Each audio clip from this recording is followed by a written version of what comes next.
దేశ రాజకీయాల్లో ఇప్పుడు రాహుల్ గాంధీ గ్రాఫ్ క్రమంగా పెరుగుతోంది. గత 10 ఏళ్లు రాజకీయం వేరు, ఇప్పుడున్న దేశ రాజకీయాలు వేరు. ఎందుకంటే 2004 నుంచి 2014 వరకు వరుసగా 10 ఏళ్ల పాటు అధికారంలో ఉన్న కాంగ్రెస్ ను దేశ ప్రజలు తీవ్రంగా వ్యతిరేకించారు.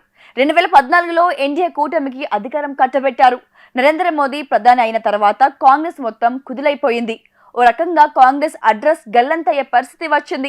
కేవలం 2 రాష్ట్రంలోనే అధికారానికి కాంగ్రెస్ పరిమితమయ్యే దుర్భాగ్య పరిస్థితి వచ్చింది. రాహుల్ గాంధీ నేతృత్వంలో కాంగ్రెస్ గత 10 ఏళ్లు పెద్దగా పుంజుకోలేకపోయింది. అయినా సరే కాంగ్రెస్ కు వేరే ఆప్షన్ లేదు కాబట్టి రాహుల్ ను ముందు పెట్టారు. కుటుంబ పాలన అనే ముద్రను పోగొట్టుకోవడానికి మల్లికార్జున ఖార్గేకు పార్టీ చీఫ్ ఇచ్చారు. అయినా సరే 2019 ఎన్నికల్లో మరోసారి కాంగ్రెస్ దారుణంగా ఓడిపోయింది.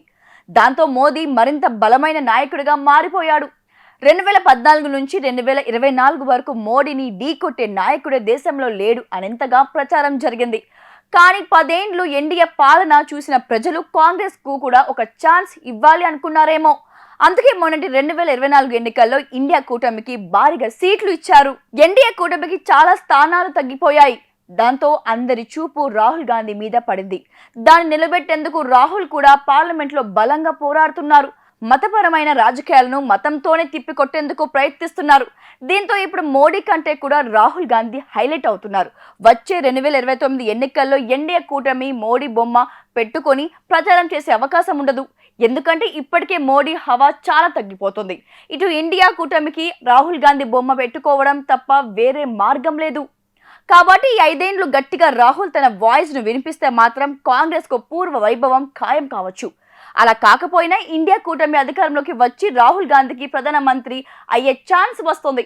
నరేంద్ర మోదీ, అమిత్ షా హిందుత్వ ఎజెండా మరోసారి వర్కౌట్ అయ్యే అవకాశాలు అయితే లేవు. ఈసారి అందరూ డెవలప్మెంట్ ఎజెండానే చూస్తారు కాబట్టి రాహుల్ గనక ఈ 5 ఏళ్లు కరెక్ట్ గా వినియోగించుకుంటే గాంధీ కుటుంబం నుంచి నంబర్ 4 ప్రధానమంత్రి అయ్యే అవకాశాలుంటాయి. మరి ఆయన దాన్ని నిలబెట్టుకుంటారా లేదా అనేది చూడాలి.